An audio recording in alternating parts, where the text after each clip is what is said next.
I want to flip a condo, but it has a high HOA. Would you do that flip? Why not? I mean, again, it goes back to comps. If you're flipping in a condo project where all of the HOA fees are the same and they're all high, but people are consistently buying in there and you've got a good deal, who cares what the HOA fee is?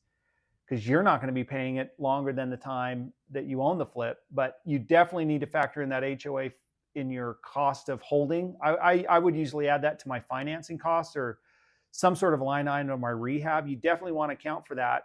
We've had that happen where the HOA fee was maybe 700 or 800 bucks a month, and you hold on to that for 6, 7, 8 months, and you don't really account for that. That could be 5, 6, 10,000 bucks. So account for it in your pro forma.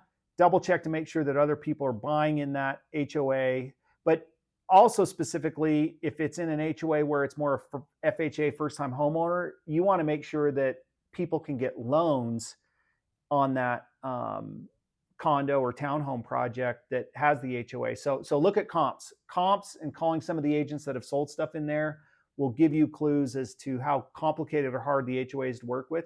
The other point with HOAs is they they might oversee a remodel to a different level than if it was just a single family home. We flipped condos downtown, and not only did we have to deal with the building department to get a building permit, but you got to deal with the HOA as far as like when you can use the elevator, or they might have some design guidelines, especially if like you're doing a spec home or remodeling something in a nicer neighborhood. They might, limit you to, you can't use this colors on the outside, or you can only park cars, or you can't have a dumpster. So look for the nuances of what that means for the HOA. But in general, as long as there's market and there's comps in that HOA, why not if you're getting a good deal?